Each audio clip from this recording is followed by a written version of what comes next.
What's going on, you guys? Theo here with the big review, back yet again with another King of Fighters Allstar video, and today we are going to be doing a character spotlight for Merlin, going over her skills and various roles in PVE to give you guys a good example of what you can expect from her if you are able to pick her up in different various PVE modes.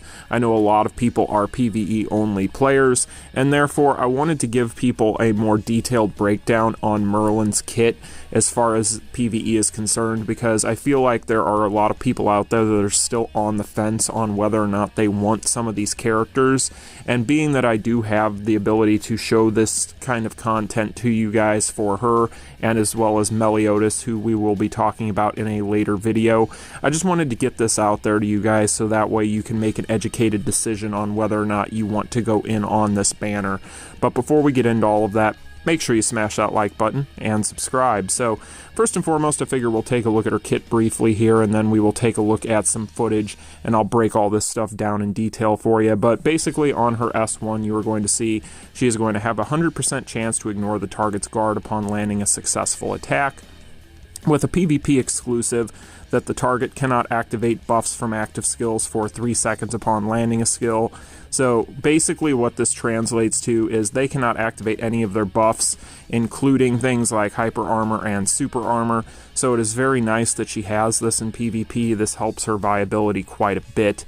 Next up on her Icicle Castle is going to be hyper armor for 3 seconds, and it applies cold spell for 6 seconds to the target upon a successful attack, which for those of you who are unaware of what cold spell is, it deals chill damage equal to 30% of attack every 1 second, and decreases attack speed by 10% and movement speed by an additional 10%. So that is her S2, and then finally on her S3, she is going to decrease damage received by 70% for 4 seconds.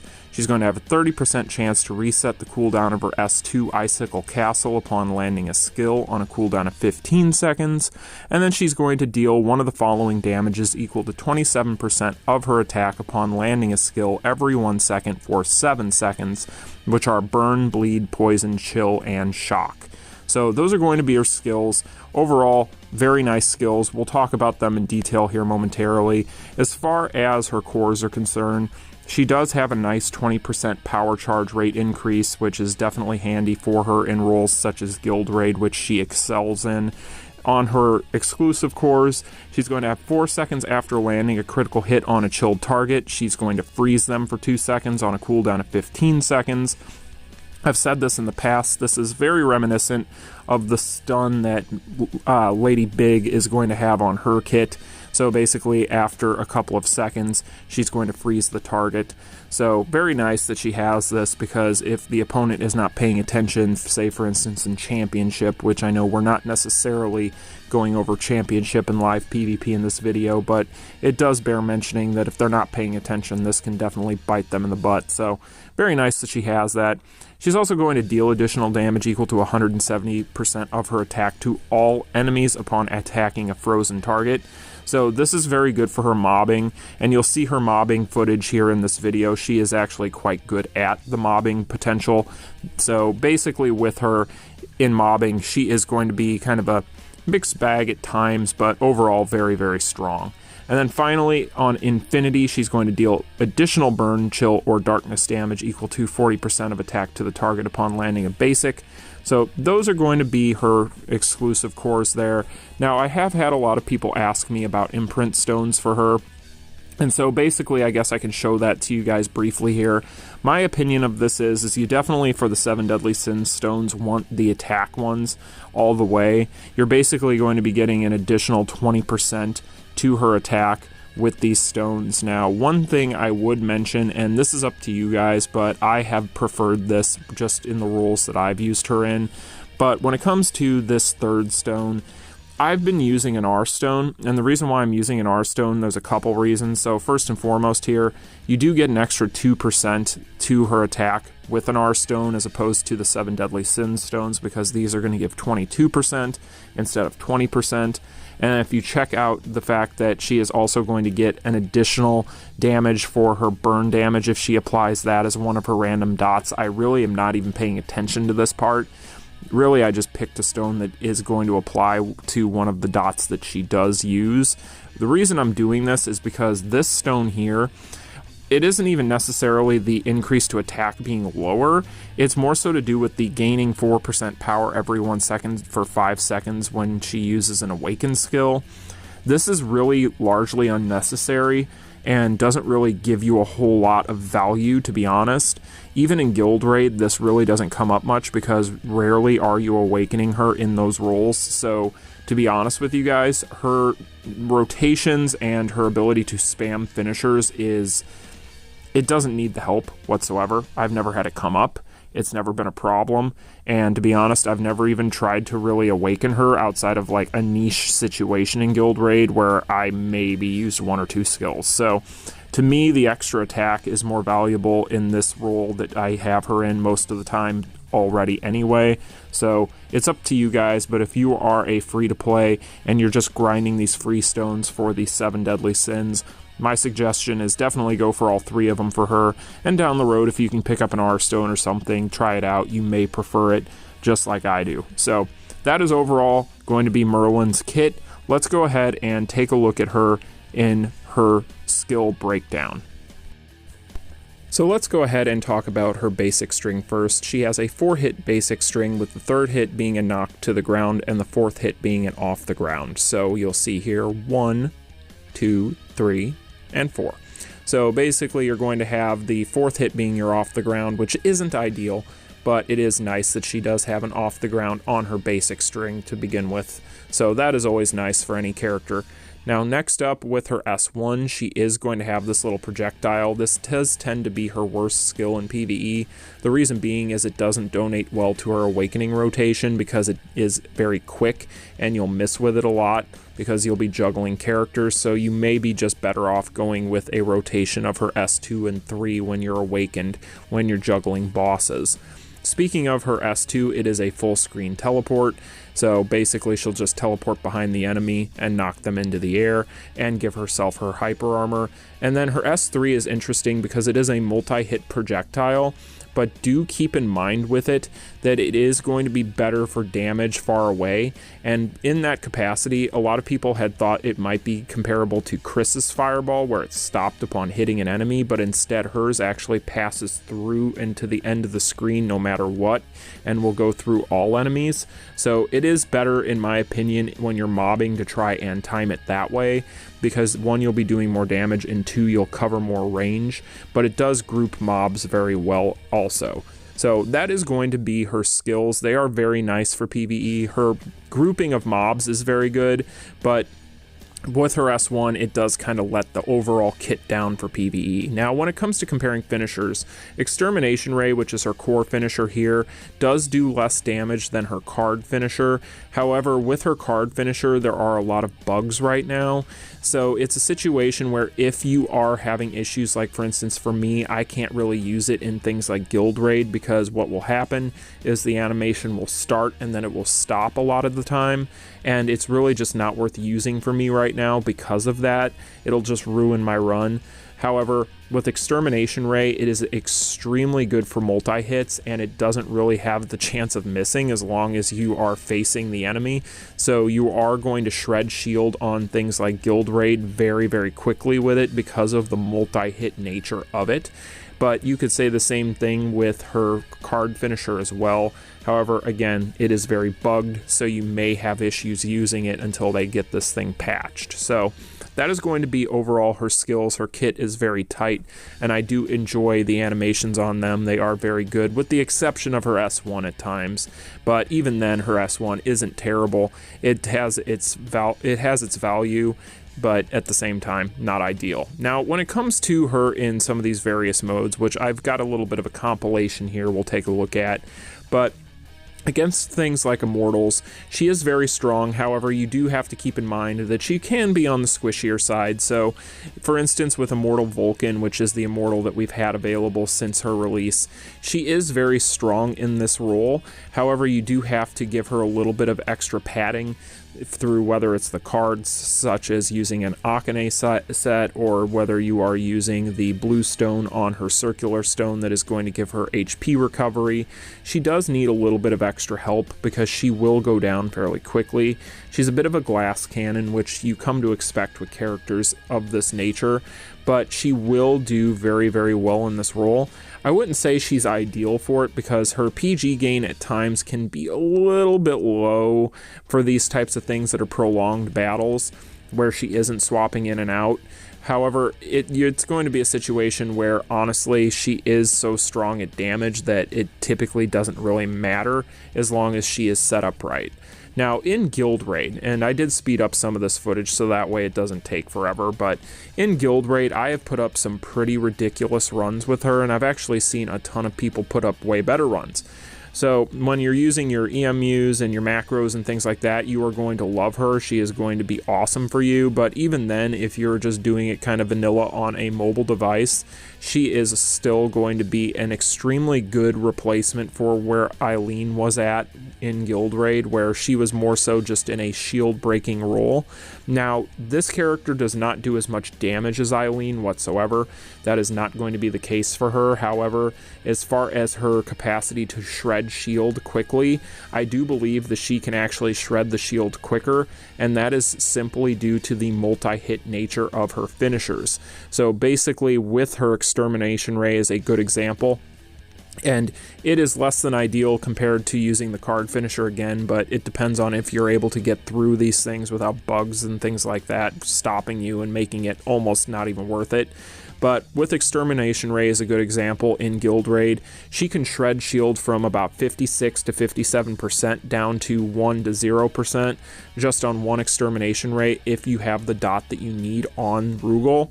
So basically with that, what that means is you can just swap in Merlin and then just use her finisher and pretty much just count on the fact that sometime during that finisher, his shield is going to go down.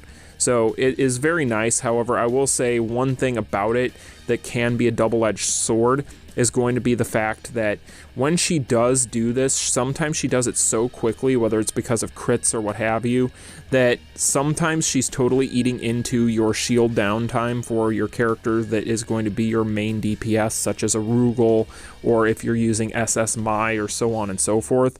It's just that she takes the shield down so fast that she will, as for instance right here, eat into some of your shield downtime, and being that she doesn't necessarily do huge amounts of damage, that can be a bit of a factor, something to consider.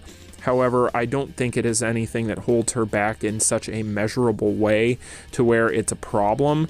It more so comes down to maybe trying to time it to where you're doing it a little bit earlier. However, if your characters are fully awakened and built up correctly, there may just be very little you can do about it. I've tried to kind of hold back on timing and figure out different things to kind of help this, and really it just comes down to the fact that her damage output, because of the multi-hits on her finishers being so strong, there's not much I can do about it. But overall in Guild Raid, I don't necessarily think she is a wholesale replacement for what Eileen was and will eventually be again, hopefully. However, I do think that it will be interesting to see testing on this whenever Eileen does kind of go back to normal, or some semblance of normal, whatever normal is for her in the future, to see which one of these two characters as a shield breaker in Guild Raid is more dependable, because I do think that Merlin has that potential in her kit to be that character for people, or at least be a good option for people who missed out on the 7 Nights collaboration. So those are a few runs that I did in the Guild Raid dungeons. Now we're going to take a look at her mobbing, and overall her mobbing is very strong. One thing I will say though about it is that at times she can have a few issues. Mainly it has everything to do with the fact that her S1, while it does pass through enemies and go full screen wherever you cast it, it does have a very limited range on it and doesn't group at all. So whenever you shoot it, it basically is just going to have a hitbox that is very, very narrow. So her S1 again does tend to be her worst effect for her PVE overall. I would say that it is her weakest skill, but really her S2 and her S3 can make up for it because they group very, very well. They have great XY access, and really when it comes to her ability to spam her finishers also, she has a lot going for her in this role if you want to use her for it. So I do think she will make a very nice addition to, say, your RHD team or whatever the case may be. But getting into more of her bossing, however, such as things like RHD, really, as you can see here, her damage output is very good, but I made this footage to show you guys why her S1 kind of is sus.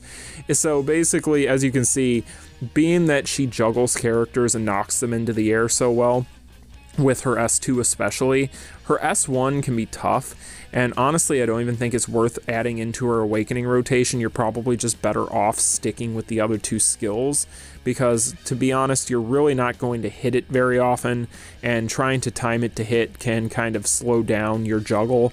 It isn't, in my opinion, worth it to bother. So really what I would suggest is just sticking with her S2 and her S3 on her awakening rotation and just going from there. That way you're not wasting skills and you're not wasting time on your awakening rotation or anything of that nature. But it could be that I could figure out a way to make it work, but so far I don't think it would be dependable enough to where it would be a 100% chance that she would hit it all the time. So in my opinion, just from what I have noticed, as you can see here, just going through her S2 and her S3 on awakening rotation, the damage is going to be better, and then you can kind of finish it off with the S1 if you want to. But overall, her mobbing, her bossing, and things like RHD and just general PVE, extremely powerful, very, very strong. Very happy with where she's at here, and I think that you could do far worse than Merlin in this role. So next up is going to be something that honestly you could say for any character, but in PvAI she's extremely good. I mean, to be honest, you don't really need to think in PvAI. There's very little you have to consider, but with her, the opponent for the AI has no idea how to handle her S2. Her S2 you can pretty much just cast to start, and you'll wipe out whatever's in front of you because she's just going to teleport behind them, and then from there it's over because you can just hit S3 or whatever the case may be and it's over. I mean, these characters in the PvAI, they don't really know how to handle that, so really when it comes to any teleport skill you could say that, because PvAI has always had a trouble with that. So that's pretty much her abilities in PvAI, extremely powerful, and she is a character that I would highly recommend for that role. I do think she is in a very good spot in PvE, and honestly guys, she does have a few things that are downsides. She doesn't have the best typing in the world, being a blue balance. So unfortunately that isn't really going to bear any value in high level RHD, nor is it going to be as easy to pair her with a teammate that is going to be a good leader for her. However, at the end of the day, she does have a few nitpicky things that you could throw out there. A lot of people say that they would like to have seen a little bit more damage on her, but I personally would love to have seen her be an attack type myself, because that would have just opened her up to a world of possibilities as far as having leadership options such as Orochi Iori or any other character that is going to give her massive buffs to her attack as a leader. But again, at the end of the day, these are nitpicky things, and honestly, I think that of all these characters for PvE purposes, she is in the best position outside of maybe a King, who I have yet to pull for, and that will be coming up this coming weekend when we do the YouTuber collaboration live stream to pull for these characters on the second banner. But at the end of the day, if you're on the fence on her, it really comes down to where you're at as an account. If you're somebody who is missing Eileen in Guild Raid, or you just don't have Eileen in general, then you definitely should consider pulling for her if you're planning on making Guild Raid something that you prioritize down the road or in the future. If you're someone who already has Eileen, then it's going to more so come down to the waiting game for you to see what happens with her on the 19th when this update gets peeled back, or they do whatever it is they're doing. There is no guarantee that Eileen goes back to her former glory, and really it just comes down to what you need in general. So that's pretty much going to be my thoughts on Merlin, guys. I really am a big fan of this character, if you can't tell. But I will be doing a video like this for Melodies as well. I have mine built up to, I think, a 4 at this point. So I will be bringing you guys a PVE breakdown for him as well. But that's going to be today's video, you guys. I hope you all enjoyed it and found it informative. If you have any questions about her, leave them in the comment section and I can definitely answer them for you now that I have had quite a bit of time to play around with her. But I hope you guys enjoyed it. Like, share, and subscribe. I'll see you all in the next one. Thanks so much for watching. Peace. Continue.